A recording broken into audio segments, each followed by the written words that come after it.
Hello everybody, welcome back to 539 Productions. So, I'm at this little location today. It is apparently the burial place of a Native American chief, and I didn't actually mean to find this. However, it kind of goes to show you what happens when you're okay with getting lost every once in a while. And so, I took the wrong turn and just kept going, and I ran into this place by mistake, and I thought, why not stop off real quick and check it out? And it looks like it's going to be a really amazing place. So, let's go see what we can find. There's not an incredible amount of graves here, but it looks like they're incredibly historic. You can see here, according to the sign, this is the burial place of Francis Godfrey. And over here lying on the ground, I believe, is the old historical marker.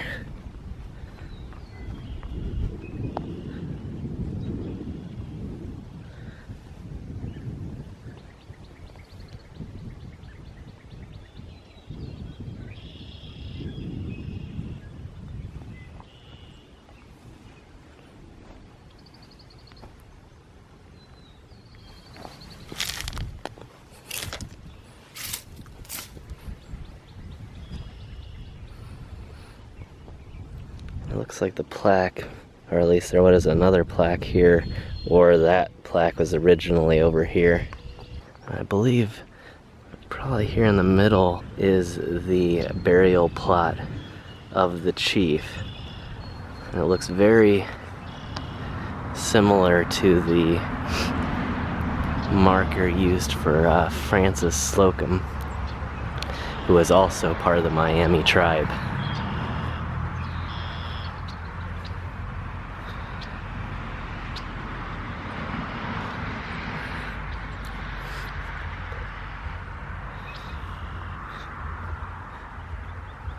You can see here his name and date of birth and death. So this is indeed the marker for Francis.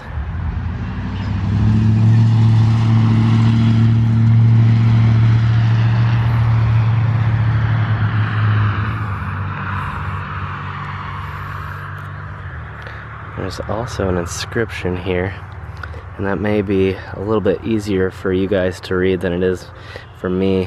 And it would appear like these two graves here are of close family members. It looks like they would have been sons of Francis. And some of these burials are very new and probably still used by the Miami that live in the area. So we won't film those, but there's quite a few historical graves here as well. This one here is very difficult to read. I can't get any name or date off of it myself.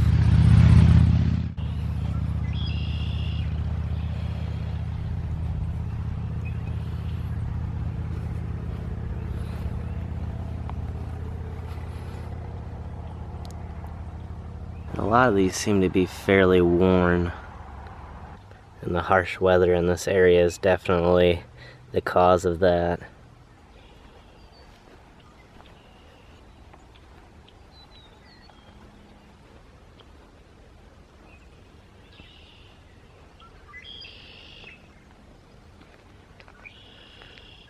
It looks like this one was actually re-engraved at some point. You can see up top there was a design that's been very worn, and then this is very new looking engraving.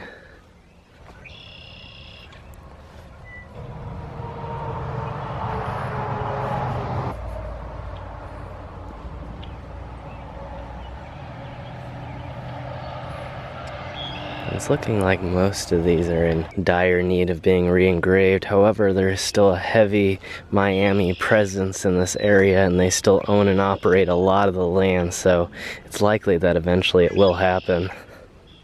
These are fairly new here. This is an infant's grave. This person here was born, or these two people actually were born in the late 1800s and then passed in the mid 1900s. Then we have another marker on the other side of them.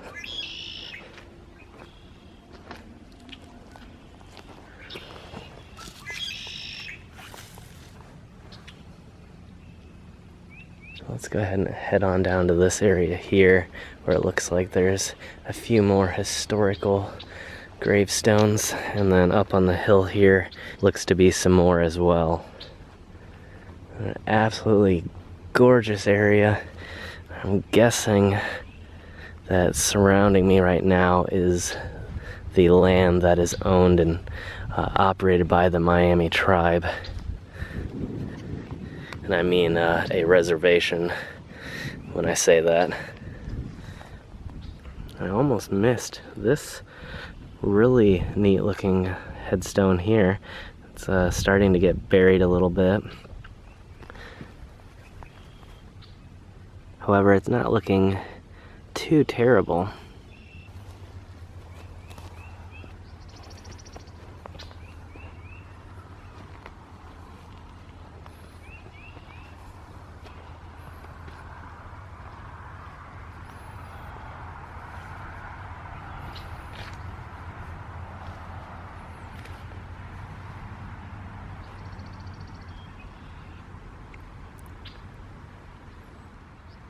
And the growth on this one is looking really beautiful, actually. It gives it just an extra touch of life and color.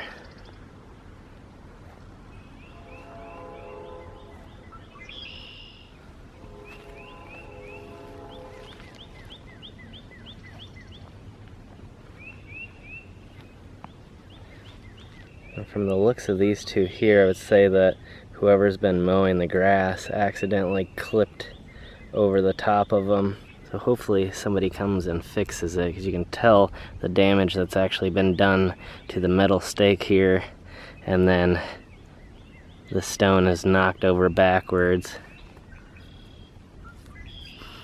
And I would guess that that damage is fairly recent. We do have one headstone here that's been buried and is no longer legible at all. And it looks like it may have some writing that's able to be read on the other side if somebody were to dig it up a little bit and flip it over the correct way.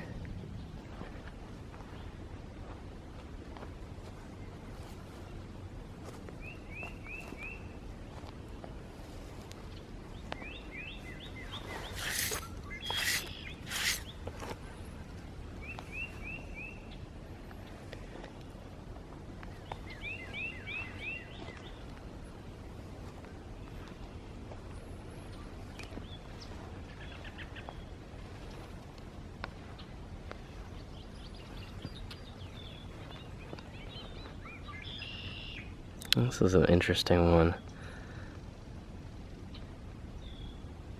The Mongosia tribe, number 267,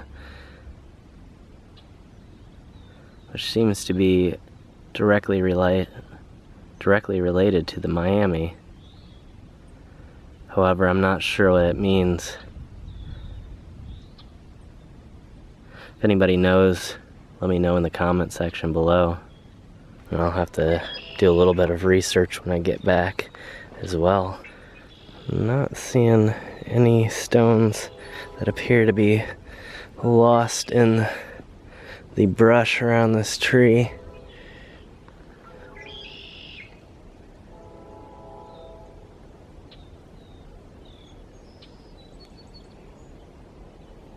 However, it could do some major damage to a lot of these graves here if it were to ever lose one of its branches.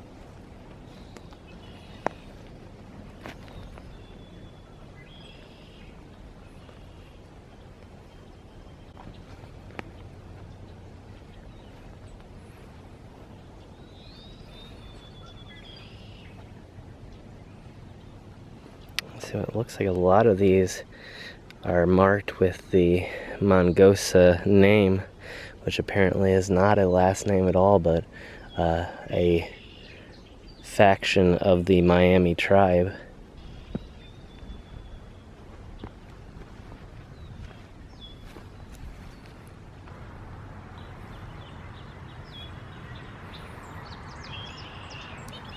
And it appears like this would have been a replacement at some point. It looks like a newer design, and these little metal markers at the bottom may have been what was originally here.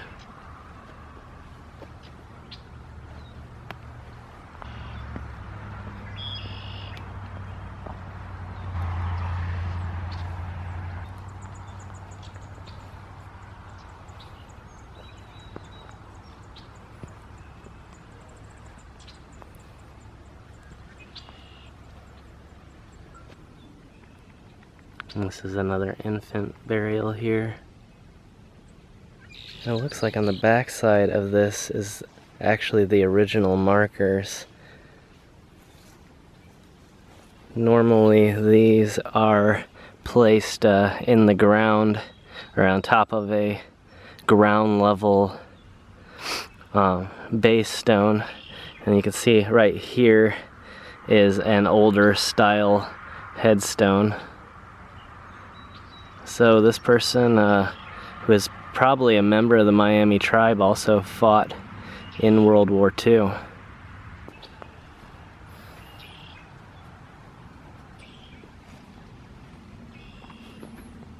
And what's interesting about this one is it looks like the date was added later and is at an angle from the rest of the marker.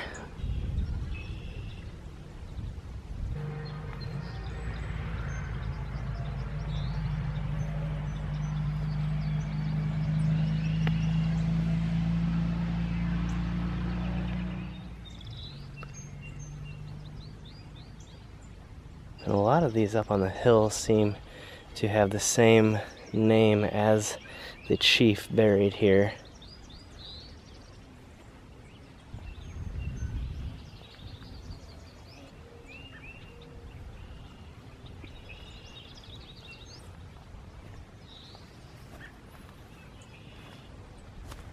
It looks like this is one marker that is sheared off into 3 different pieces, and the original base stone is located right behind.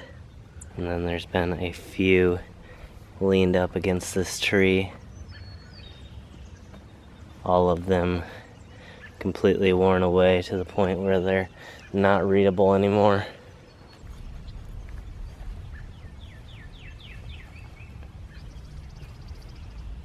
I'm not sure what these white markings are along this particular headstone. Whatever it is, it doesn't seem to be intentional. It may have come from damage that's been done from landscaping over the years. And this looks like an older style granite marker right here. It looks really beautiful the way it's carved though, and then it's had a little bit of growth, which has made the letters turn green. I think that's really neat looking.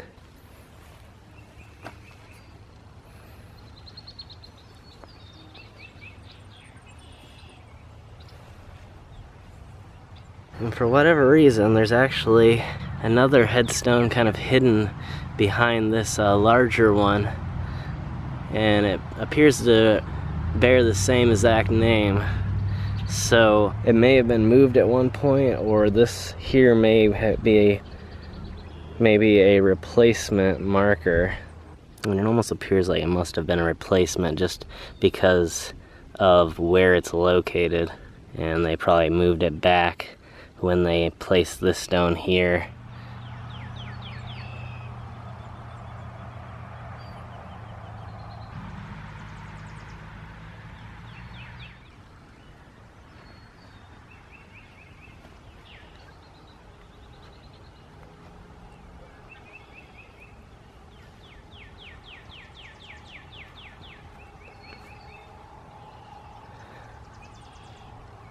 Looks like we have a few more that were leaned up against a tree, which was then eventually cut down. And although there's 4 pieces here, it only looks like there may be 3 markers. And this one looks like it has broken 2 over the years, and so behind it is probably the other piece.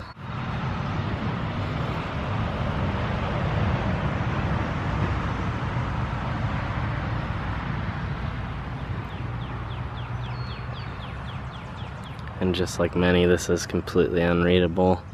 And hopefully there's a registry somewhere that keeps track of who was buried here. Although being a historical location as it is, there probably is a registry located somewhere with the current tribal leaders. Unfortunately, a lot of these granite stones are in amazing condition still, and some of them may be newer. And it looks like this particular one was replaced at some point, or actually it may, yes, it is the same exact name, and it looks like the original base would have been right here. I may be wrong about that. It looks like this is actually its own stone here, and then next to it is another one, and you can see that it has the engraving on it. And the family of Pauline eventually came out and replaced this particular marker here, which appears to have been supplied by the funeral home. And this is looking like the final row back here.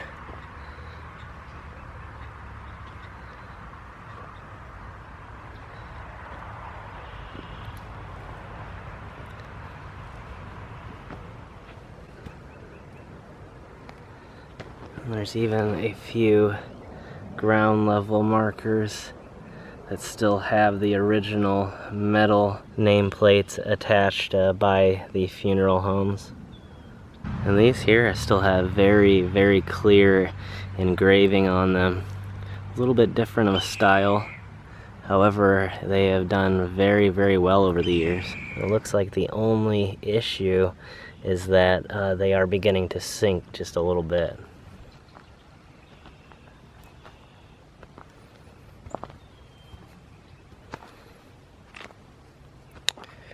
And once again, these areas appear to be just older, decorative areas that now have become overgrown, but I haven't seen any sign of graves in them. And this place seems to be very, very well taken care of, and it could be a cultural difference. There is a lot of stigma with certain types of death in modern Western culture and European culture, and so those same stigmas did not exist in Native American culture, and so certain people that may have been left out of the borders of a graveyard may not have been in a place like this.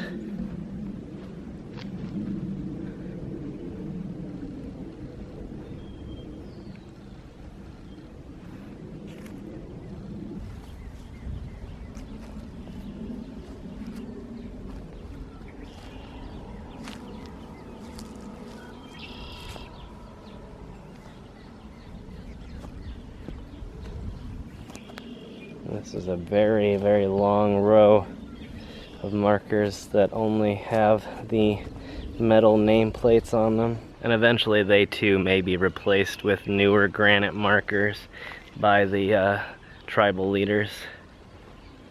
It looks like there's even one here that's been completely buried, although it may also be a large stone. It's hard to tell. As we can see here, there is a very large decorative stone that's been placed, or may have just originally been here. So that may be very similar to what is in the grass up here and may have just sunk over the years. So thank you all so much for watching this episode of 539 Productions. Make sure to hit that subscribe button and give this episode a big thumbs up if you liked it. And don't forget that we do these 3 times a week, usually Friday, Saturday, and Sunday. And I will see you all in the next adventure.